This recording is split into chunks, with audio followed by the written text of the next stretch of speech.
ओम नमः शिवाय, जय महाकाल। आप सबको पता है कि 17 मई को प्रदोष और मासिक शिवरात्रि एक साथ पड़ रही है। बहुत ही सुंदर सा संयोग है, ऐसा बहुत ही कम देखने को मिलता है। और इस पूरी वीडियो में हम लोग बात करेंगे कि अगर आपके यहाँ कोई बहुत ज़्यादा बीमार रहता है, हमेशा दवाई खाता है, मेडिसिन ही खाता है, तो पूज्य गुरु जी की कथा से सुन के बहुत अच्छे से आपको बताऊँगा। बस थोड़ा सा नींबू का रस लेना होगा, छोटा सा उपाय ज़रूर करिएगा, ठीक है। लेकिन वीडियो को स्टार्ट करने से पहले आपको बता दूँ, इस पूरी वीडियो में हम लोग 4 सबसे प्यारे उपाय की बात करेंगे जो कि प्रदोष और मासिक शिवरात्रि पे आपको करने चाहिए, ठीक है। तो सबसे पहले उपाय की बात करते हैं कि अगर आपके यहाँ कोई भी व्यक्ति बहुत ज़्यादा बीमार रहता है, हमेशा उसके पेट में गड़बड़ होती है, हमेशा उसकी बॉडी में कहीं ना कहीं कोई दिक्कत रहती है, देखो करना होगा, आपको लेना होगा इस तरीके से एक नींबू, ठीक है। नींबू लेना और इस नींबू को क्या करेंगे, इस तरीके से इसका आधा हिस्सा ही लेंगे और आधा हिस्सा घर पे छोड़ देंगे, ठीक है। आधा हिस्सा लेंगे, साथ ही साथ आपको लेना होगा इस तरीके से दूध। बहुत ज़्यादा दूध नहीं लेना है आपको, गौ माता का यानी कि गाय का कच्चा दूध बहुत ही थोड़ा सा लेना है, ठीक है। बात आई समझ में। उसके बाद क्या करेंगे, उस दूध को और उस नींबू को लेकर के पहुँच जाएंगे महादेव के शिवलिंग के पास। अब यहाँ पर जो मैं चीज़ बताने जा रहा हूँ वो चीज़ बहुत ध्यान से सुनिएगा, गलती मत करिएगा। अगर आपने गलती की तो आप पहले से ज़्यादा बीमार हो जाएंगे, ठीक है। इस चीज़ को ध्यान रखना, तो इसलिए सुनिएगा। आप महादेव के शिवलिंग के पास पहुँचे, सुबह करना चाहो सुबह करो, शाम को करना चाहो शाम को करो।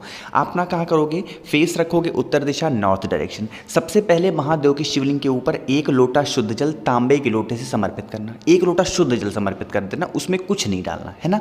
करने के बाद अपने दाहिने हाथ से, राइट हैंड से शिवलिंग को अच्छे तरीके से पोंछ देना, ठीक है। पोंछ दिया। अब आपके पास में जो 1 कटोरी दूध है, ठीक है, जो 1 कटोरी दूध है आपके पास में, फिर आपको उसी जगह पे खड़े होना होगा और 1 कटोरी दूध महादेव के शिवलिंग के ऊपर श्री शिवाय नमस्तुभ्यम का स्मरण करते हुए या फिर कुंदकेश्वर महादेव के नाम से समर्पित कर देना।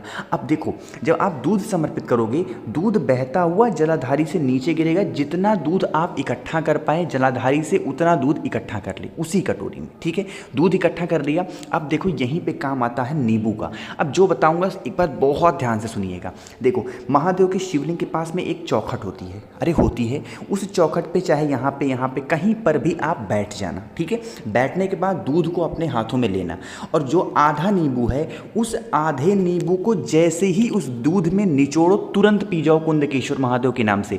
10 सेकंड भी वेट नहीं करना है, जैसे ही निचोड़ा तुरंत पी जाना है। अगर आप उसमें 10 सेकंड भी रुक गए पीने से तो वो दूध फट जाएगा और आपको नुकसान करेगा, ठीक है। उस दूध को बिना फटे हुए पीना है। तो जैसे ही दूध आपके हाथ में है, उसमें आधे नींबू को जल्दी से निचोड़ो और तुरंत कुंदकेश्वर महादेव के नाम से पी जाओ। आपकी जो भी बीमारियां होंगी ना, धीरे धीरे करके ख़त्म ज़रूर हो जाएंगी, ठीक है। बहुत ही आसान सा, बहुत सुंदर सा उपाय था। इस उपाय को ज़रूर करिएगा बीमारी को ख़त्म करने के लिए, ठीक है। ठीक है, चलो आगे बढ़ते हैं हम लोग अपने दूसरे उपाय की तरफ। कहोगे भैया दूसरा उपाय का फ़ायदा क्या है, तो ये फ़ायदा आपके 2 कामों के लिए है। पहला तो ये है कि अगर आपके घर में धन संपदा नहीं आती है, माता लक्ष्मी का वास नहीं है, तो उसके लिए कर सकते हैं। दूसरा, अगर आपका व्यापार नहीं चलता, आपके घर आपके दुकान पे ग्राहक नहीं आते, कस्टमर नहीं आते, तो भी करना, ठीक है। देखो, ज़रूरत होगी आपको इस तरीके से धतूरे की, मात्र 1 धतूरा लेना। ये जो मौसम चल रहा है, वेदर चल रहा है, आसानी से आपको धतूरा मिल जाएगा, ठीक है। 1 धतूरा लेना। साथ ही साथ ज़रूरत होगी इस तरीके से आपको हल्दी की। जब मैं बताऊं हल्दी, तो आप ये समझा करें कि जैसे यहाँ पर देखो खड़ी हल्दी दिख रही है, इस खड़ी हल्दी को पीस लो, उसके बाद पाउडर इसका निकालना, ठीक है। जो पाउडर आप निकालें उसी में अच्छे तरीके से, बहुत ही ज़्यादा मात्रा में धतूरे में हल्दी को लपेट लेना। जितना ज़्यादा हल्दी को आप धतूरे में लगा सकते हैं, ठीक है। इतना कर लिया। उसके बाद क्या करेंगे, उस धतूरे को महादेव के शिवलिंग के ऊपर रखना होगा। अब यहाँ पर टाइम बहुत ज़्यादा कीमती है, रात को 12 बजे रखना है। क्योंकि भैया एक बात बताओ, रात को 12 बजे कोई पागल थोड़ी है जो मंदिर में जाएगा इस तरीके से उपाय करने के लिए, ना ही तो कोई मंदिर खुला होता है। आप कैसे उपाय बताते हैं, देखो। तो सबसे अच्छी बात है इस उपाय की कि आप ये उपाय अपने घर पे कर सकते हैं, ठीक है। रात को 12 बजे महादेव के शिवलिंग के ऊपर आप उस धतूरे को रख देना, ठीक है। रखने के बाद वहाँ पर प्रार्थना करना, महादेव हमारे घर में धन संपदा नहीं आती, हमारा व्यापार नहीं चलता, हमारी दुकान नहीं चलती, आप कुछ ऐसा करें जिससे हमारा व्यापार दुकान चलने लगे, ठीक है। वहाँ पर बैठना, प्रार्थना कर लेना। 12 बजे महादेव के शिवलिंग के ऊपर उस धतूरे को रखना और 12:30 बजे हटा देना। कितने बजे?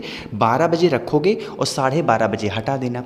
हटाने के बाद क्या करेंगे, तो लाल कपड़े पे उस धतूरे को रख देना और एक छोटी सी पोटली बनाना, वहीं पर उसको रख करके आप चले जाना सोने के लिए। ठीक है, सुबह 4 बजे फिर अलार्म लगा करके उठ जाना। कितने बजे? सुबह 4 बजे। अब देखो, उस 4 बजे उठने के बाद क्या करेंगे, उस लाल कपड़े को उठाएंगे और अगर आपके घर में धन संपदा की कमी रहती है तो जहाँ पर भी आप अपने घर में तिजोरी में रुपए पैसे गहने रखते हैं उस स्थान पे रख देंगे, जगह पे रख देंगे। और अगर आपका व्यापार नहीं चलता, दुकान नहीं चलता, तो आप अपने दुकान में व्यापार वाली जगह पे ले जा करके रख देना। ठीक है, अगर आपके खेतों में अच्छी फसल नहीं आती तो उस धतूरे को ले जाना अपने खेतों के नीचे ज़मीन में गाड़ देना, आपके यहाँ फसल भी अच्छी होगी। अगर दुकान नहीं चलता, दुकान अच्छी होगी और माता लक्ष्मी का वास आप सबके घर में बना रहेगा। ठीक है, बस इसमें समय की थोड़ी सी पाबंदी होती है, कीमती समय है, तो इसलिए उपाय को करिएगा। ठीक है, 2 उपाय की बात हमने कर ली है। आगे बढ़ते हैं हम लोग तीसरे उपाय की तरफ। कहोगे भैया अब इस उपाय का फ़ायदा क्या है? तो इसका फ़ायदा बताने से पहले वीडियो को कर दीजिए लाइक और मेरी आवाज़ जो भी लोग पहली बार सुन रहे हैं चैनल को सब्सक्राइब करिएगा। ठीक है,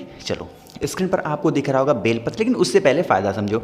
इसका एक ही फ़ायदा है, वो है मनोकामना यानी कि विशेष आपकी अधूरी रह जा रही है, पूरी नहीं हो पा रही है, तो इस उपाय को करिएगा। है ना, देखो स्क्रीन पर आपको दिख रहा है बेलपत्र, है ना। कहोगे भाई कितनी बेलपत्र लेंगे? तो आपको ज़रूरत होगी 5 बेलपत्र की। कितनी? 5 बेलपत्र की आपको ज़रूरत होगी।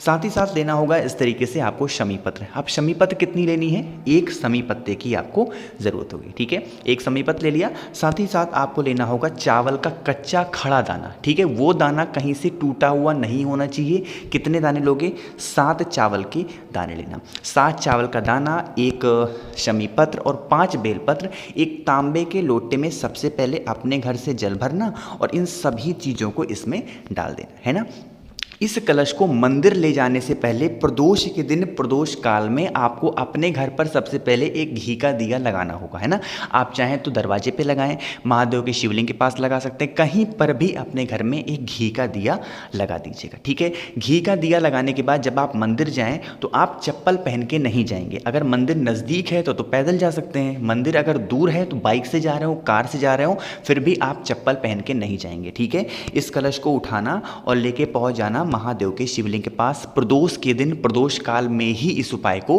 किया जाता है। ठीक है, चलो अब क्या करोगे, वहां पे खड़े होना, फेस रखना उत्तर दिशा यानी कि नॉर्थ डायरेक्शन, और जितनी भी चीजें होंगी महादेव के शिवलिंग के ऊपर समर्पित कर देना। श्री शिवाय नमस्तुभ्यम का स्मरण करते हो। ठीक है, समर्पित करना। जो जल होगा जलाधारी से नीचे गिरेगा, इस जल को अपने दाहिने हाथ में लेना और अपने दोनों आंखों पे लगा करके आप किसी भी काम के लिए जाओगे वो काम पूरा होगा। लेकिन जब आप जल को अपने आंखों पे लगाएं तो तुरंत घर की तरफ मत जाना।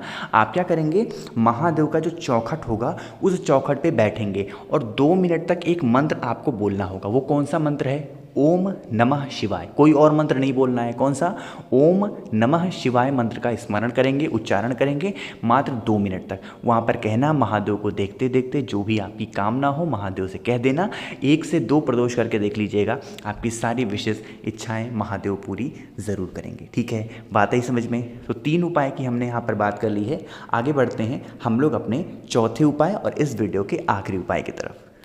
अब इसका सबसे पहले फ़ायदा समझ लो। अगर हस्बैंड और वाइफ में बनती नहीं है या फिर आपके घर में लड़ाइयाँ बहुत होती है, चाहे पति पत्नी की बात करें या फिर घर में किसी भी से भी हमेशा लड़ाइयाँ होती हैं, क्या करेंगे, इस तरीके से लेना होगा मूंग। जो हरा मूंग नहीं आता है खड़ा वाला, उस हरे मूंग को लेना और इस तरीके से हरे मूंग को लेकर के इसमें पानी भर देना, थोड़ी देर के लिए गला देना। ठीक है, गलाने के बाद इसके पानी को निकाल देना कटोरी में से।